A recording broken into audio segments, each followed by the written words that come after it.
Magandang umaga po sa bawat isa at isang mapagpalang linggo po sa bawat mga kapatiran natin. Nasaan man pong dako ang bawat isa, tayo po'y pagpalain ng ating Panginoon. At sa ating pong panimula, manalangin po muna tayo. Hilingin natin ang pangunguna at basbas ng ating Panginoon. Ama namin Diyos na nasa langit, sa oras pong ito, lubos po ang aming pagpapasalamat, ang aming pagsamba. Kami po'y nagpapakumbaba. Hinihiling po ang iyong kapangyarihan na siyang luminis sa aming lahat. Nang sa ganon kami po'y maging karapat-dapat sa aming pong pananambahan. Linisin niyo po kami na makapangyarihang dugo na iyong anak na si Jesucristo. Ang aming pong panalangin, Panginoon Diyos, pangunahan niyo po ang aming gawain simula hanggang sa katapusan, lalo't higit sa inyo pong mga salita na aming pong mapapakinggan sa buhay po ng aming Pastor Celso Ubaldo.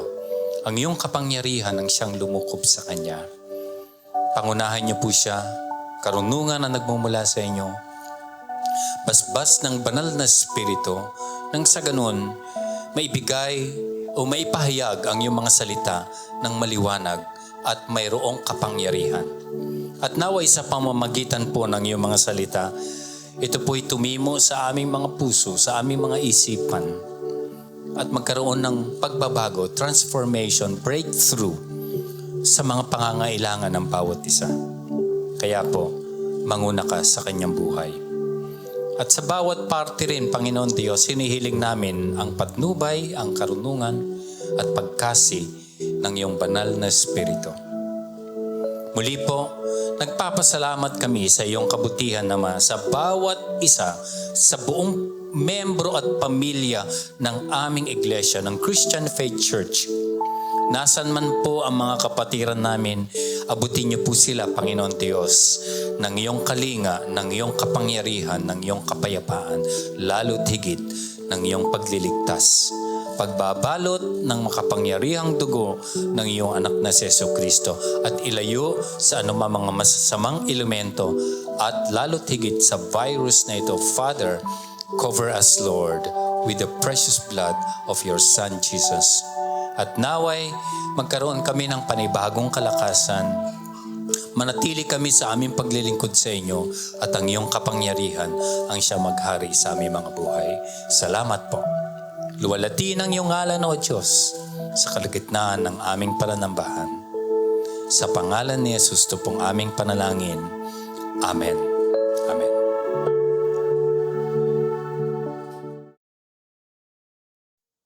Tayo po'y dadako sa pagbasa ng salita ng Diyos. Makipagbukas po tayo ng ating Bible sa John 1, verse 1 to 18. Babasahin ko po sa wikang Ingles. Verse 1, In the beginning was the Word, and the Word was with God, and the Word was God. He was with God in the beginning. Through Him all things were made. Without Him nothing was made that has been made. In Him was life, and that life was the light of mankind. The light shines in the darkness, and the darkness has not overcome it. There was a man sent from God whose name was John. He came as a witness to testify concerning that light, so that through him all might believe. He himself was not the light. He came only as a witness to the light. Verse 9, The true light that gives light to everyone was coming into the world. He was in the world, and though the world was made through him, the world did not recognize him. He came to that which was his own, but his own did not receive him. Verse 12, Yet to all who did receive him, to those who believe in his name, he gave the right to become children of God. Children born not of natural descent, nor of human decision or a husband's will, but born of God. The Word became flesh and made his dwelling among us. We have seen his glory, the glory of the one and only Son, who came from the Father, full of grace and truth. John testified concerning him. He cried out, saying, "This is the one I spoke about when I said, 'He who comes after me has surpassed me because he was before me.' Out of his fullness, we have all received grace in place of grace already given. For the law was given through Moses, grace and truth came through Jesus Christ." Last verse. "No one has ever seen God, but the one and only Son, who is himself God and is in closest relationship with the Father, has made him known." Diyos po ang magpala ng kanyang mga salita.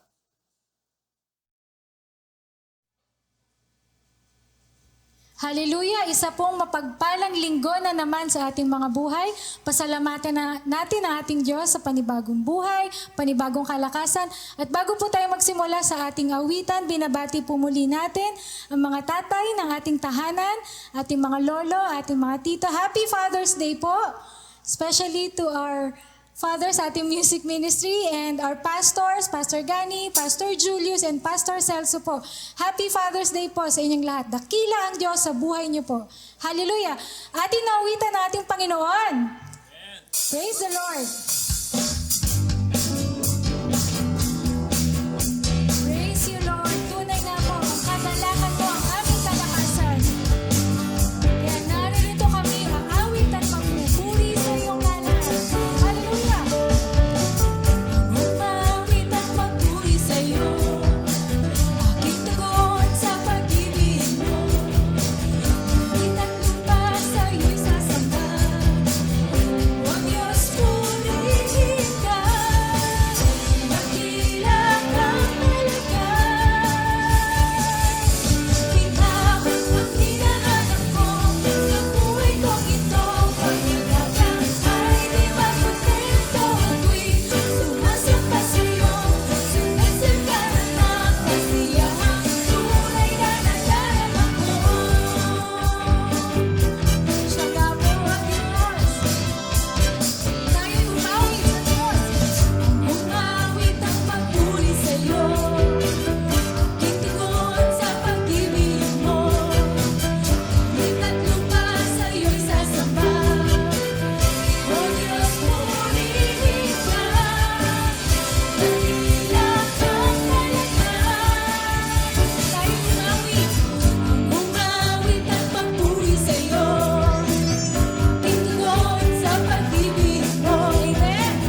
Salamat po sa kalakasan.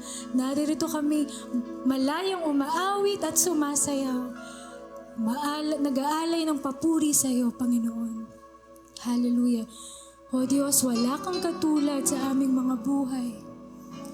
Hallelujah.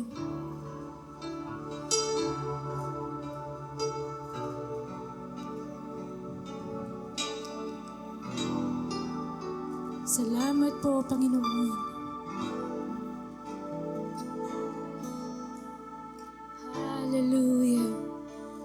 Oh, purihin ang kanyang ngalan. Hallelujah. Awitin ko man lahat ng awit sa mundo, di kayang ilarawan ng kadakilaan mo. Kulang ang lahat ng tula, kulang maging mga salita upang ihayag ang kabutihan mo. Purihin natin siya. Awitin ko man lahat ng awit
Diyos. Ikaw ang Diyos, noon pa man, maging ngayon at kailanman. Sa habang panahon, wala kang katulad. Minsan pa ikaw ang Diyos. Ikaw ang Diyos, noon pa man, maging ngayon at kailanman. Sa habang panahon, sa habang panahon, sa habang panahon, sa habang panahon, sa habang panahon. Wala kang katulad.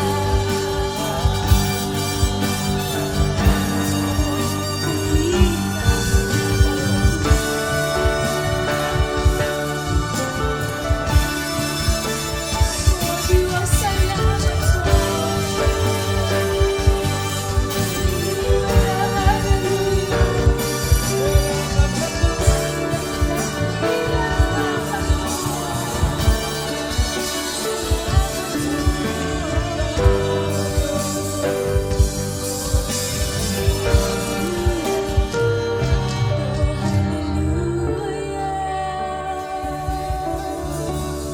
Hallelujah.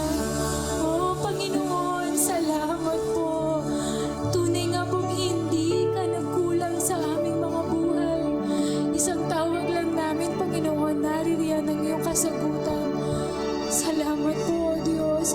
Hindi mo kami pinabayaan sa pang-araw-araw po namin ginagawa. Ikaw ay nariyan. Oh, nararamdaman namin ang iyong pag-ibig. Sa kabila po ng aming mga pagkukulang, Panginoon, naririyan ang iyong pag-ibig. Tunay at dakila sa aming mga buhay. Kaya nararapat na ikaw lamang po ang aming pasalamatan at ang aming pagpupurihan. O Diyos, dakila ka sa aming mga buhay. Salamat po, Diyos.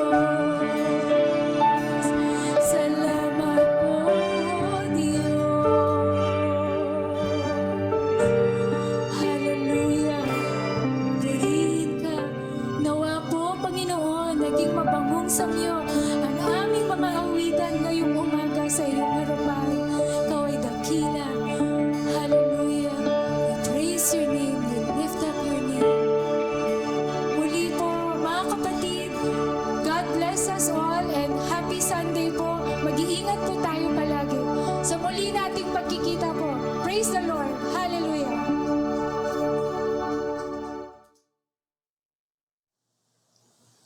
Purihin ang Diyos.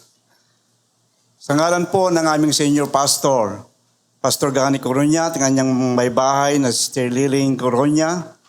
Kasama po namin si Pastor Julius at Gapit at ang kanyang buting may bahay, si Sister Seni Gapit, ay walang sawang nag-aanyaya sa bawat isa sa inyo sa aming online na pananambahan dito sa Christian Faith Church, West Crami, San Juan City, Philippines.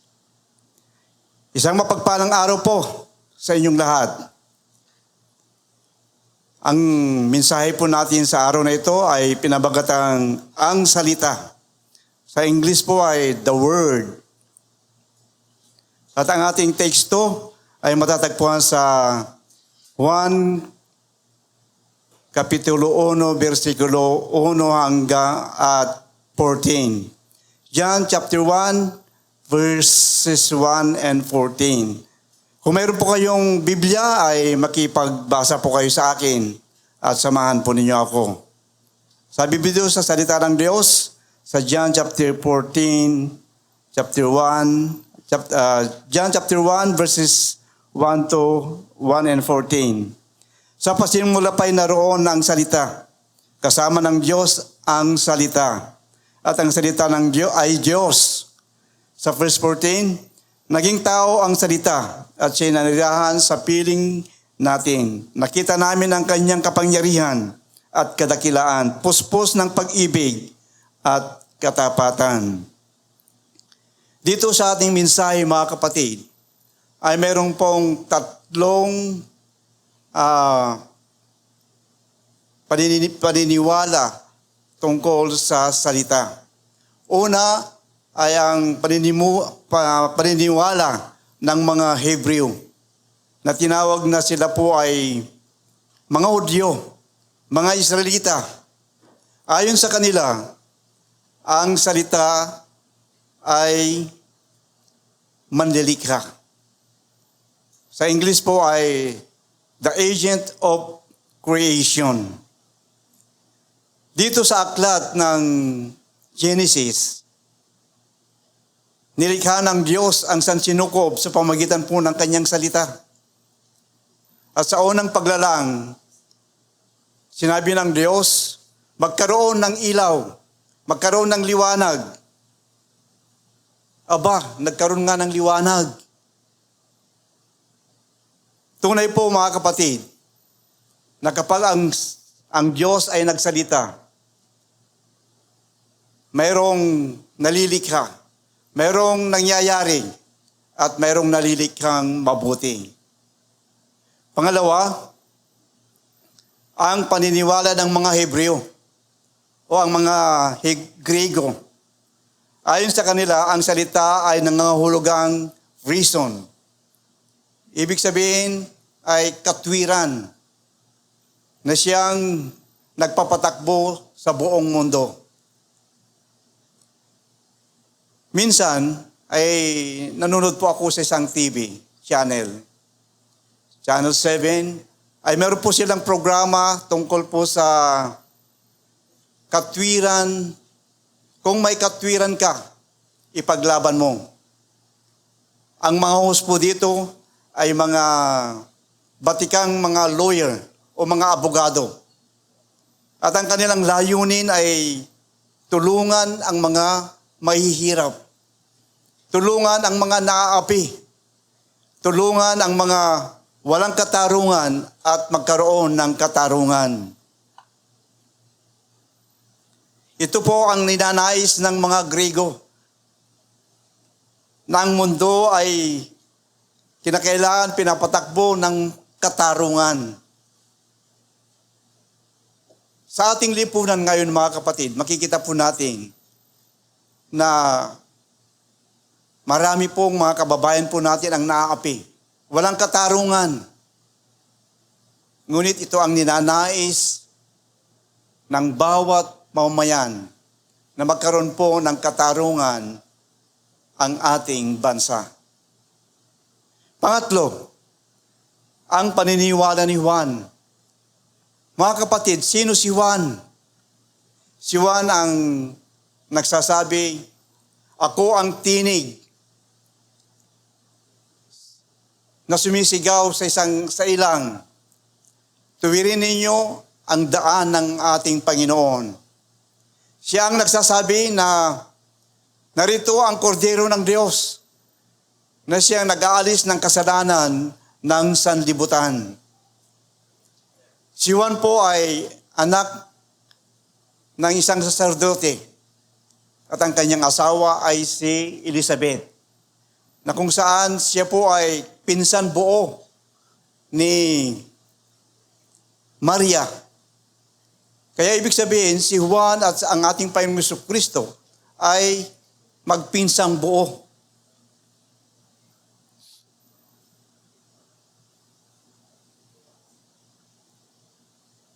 Para kay Juan, ang salita ng Diyos ay walang iba kundi si Jesus.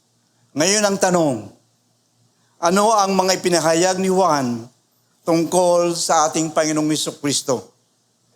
Una, si Jesus ay manlilikha ng sansinukob.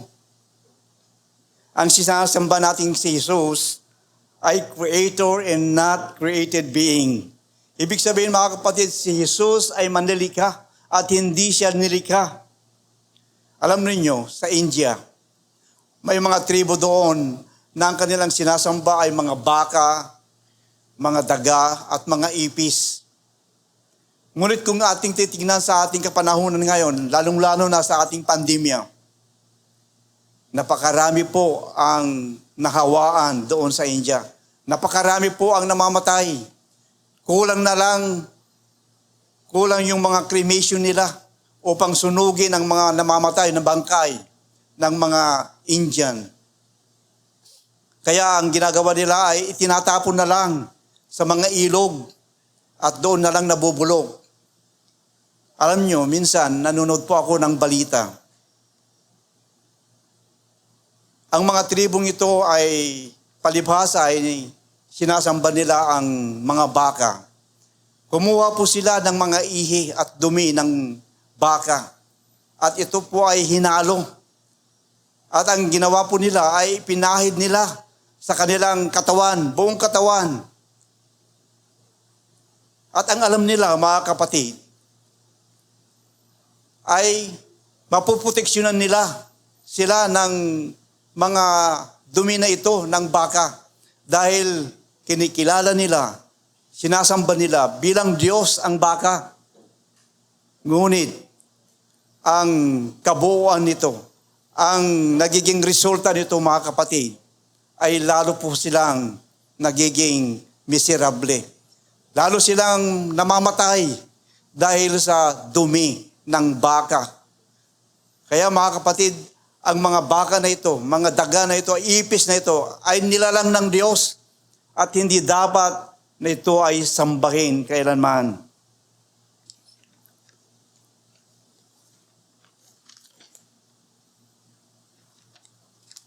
Ikalawa, ang kapahayagan ni Juan sa ating Panginoong Jesucristo, si Jesus ay kapuspusan at kapahayagan ng Diyos. Jesus is the ultimate revelation of God. Hindi siya isang propeta lamang. Hindi siya isang anghel, kundi siya ay tunay na Diyos. Pangatlo, nakapahayagan ni Juan sa ating Panginoong Jesucristo, si Jesus ay buhay na larawan ng kabanalan ng Diyos. Jesus is a living picture of God's holiness. Wala siyang anumang kasalanan. Siya ay kabanal-banalan. May huli po akong mensahe ng pamagat ay ako'y ligtas sa hatol na kamatayan. Nang aking subtopic doon ay tungkol sa sakripisyo ng ating Panginoong Jesucristo na tinanggap niya ang kasalanan sa pamagitan ng parusa at tinanggap niya ang kasalanan ito upang tayo po ay maligtas sa kasalanan. Ibig sabihin mga kapatid, ang ating Panginoong Jesucristo na bagamat kinuha niya ang kasalanan po natin, ngunit hindi siya nagkasala kailanman. Ikaapat, kay Jesus nakasalalay ang kaayusan ng lahat ng bagay. Ayon sa Colossus chapter 1 verse 17, siya ang una sa lahat at ang buong sansinukob ay nanatiling nasa kaayusan sa pamamagitan niya. Alam ninyo mga kapatid, ang pahayag ni Juan tungkol sa ating Panginoong Jesucristo ay hindi matanggap ng mga tao. Lalong-lalo na ang mga Griego na naniniwala na hindi lamang iisa ang Diyos, kundi maraming Diyos. Ngayon, ay laganap ang paniniwala na hindi lamang si Jesus ang tanging dangaan patungo sa langit. Kaya maaari kang sumamba sa ibang Diyos at makarating ka pa rin sa langit. Ito ang tinatawag na pluralism. Ngunit, take note mga kapatid, tayong mga Kristiyano ay naniniwala na tanging si Jesus lamang ang daan, ang katotohanan at ang buhay. Walang makaparoon sa Ama kundi sa pamamagitan niya. Ibig sabihin mga kapatid, wala nang daan na iba, kundi si Isus lamang. Ulitin ko mga kapatid, ngunit tayong mga Kristiyano ay naniniwala na tanging si Isus lamang ang daan, ang katotohanan at ang buhay. Walang makaparoon sa Ama kundi sa pamagitan niya. Kaya ibig sabihin nito mga kapatid na wala nang ibang daan patungo sa langit kundi si Jesus lamang. Wala nang ibang Diyos-Diyusan na magiging daan papuntang langit. Karamihan sa ngayon mga kapatid ay marami nagsasabi sa kanilang sinasamba ay sila ang Diyos na daan patungo sa langit. Bilang Diyos ng daan, ang nais ni Jesus ay humantong tayo sa isang buhay na ganap at kasiya-siya. Wika niya sa John chapter 10 verse 10, "Naparito ako upang ang mga tupa ay magkaroon ng buhay, na isang buhay na magsagana at ganap." Alam po ninyo, hindi plano ng Diyos na tayo po ay maghirap, maghikaos. Hindi plano ng Diyos na tayo po ay magigdungka o magkulang sa ating mga buhay, sa ating mga pangailangan. Kundi ang ninanais ng Diyos ay tayo ay maging masagana at maging kasiyasiya sa buhay.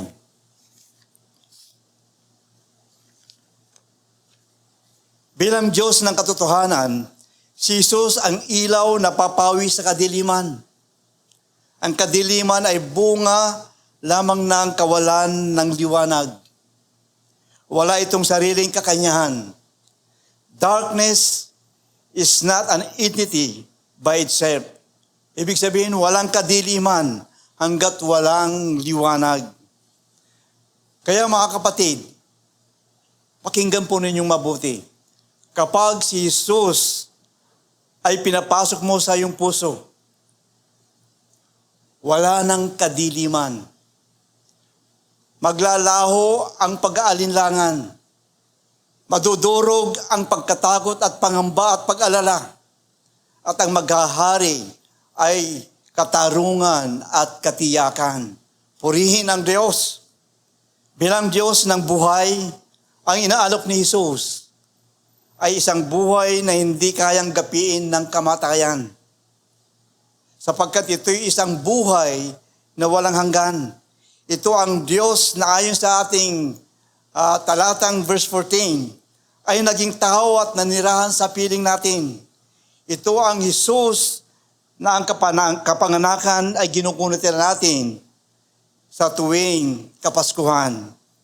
Kaya mga kapatid, walang pag-aalilangan, si Jesus ay karapat-dapat sa iyong parangal, sa iyong pagpupuri, sa iyong pagsamba at pagtitiwala. Kaya't ang mapag-alinlangang si Tomas, matapos na lumaya sa pag-aalinlangan, ay sumigaw ng Panginoon ko at Diyos ko. Ang salita ay naging tao at nalinahan sa piling natin. Kaya si Jesus, ang salita hindi lamang siya naging tao, siya ang Panginoon at tunay na Diyos.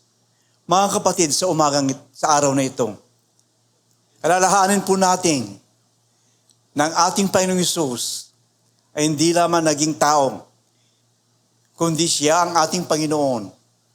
Siya ang tunay na Diyos. Siya ang manglilikha ng sansinukob. Kaya't ang bawat isa atin ay i-focus po natin, itiwala po natin ang ating buhay sa Kanya. Inaanyayahan po tayo ng ating Panginoong Kristo na kung papasukin po natin sa ating puso, sa ating buhay, tanggapin natin at sumampalataya sa Kanya, binibigyan po tayo ng katiyakan, ng kaligtasan, at katiyakan ng buhay na walang hanggan. Kaya sa umagang ito, mga kapatid, naway ang mensaheng ito ang siyang magiging pagpapala sa bawat sa atin magbigay sa atin ng kaliwanagan sa ating buhay upang makita po natin ang katotohanan na si Jesus ang Panginoon at Diyos ng ating buhay. Wala nang ibang Panginoon, wala nang ibang Diyos na kailangan sambahin, papurihan at tulhatiin, kundi si Jesus lamang. Purihin ang Diyos, mga kapatid. Sa umagang ito, naway maging pagpapala sa atin ang mensaheng ito. Happy Father's Day sa inyong lahat, sa lahat po ng mga tatay.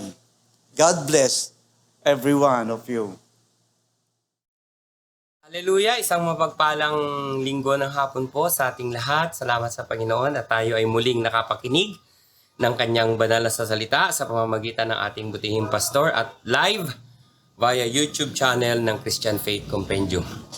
Samahan niyo po ako sa ating pagwawakas sa isang panalangin. Salamat po Ama sa hapong ito. Salamat sa salita mo na aming napakinggan sa pamamagitan ng aming butihing pastor, Pastor Gani P. Coruña. Salamat po sa kalakasan at kalusugan na aming tinatamasa in spite of this pandemic na kasalukuyan ay nananalasa sa aming bayan.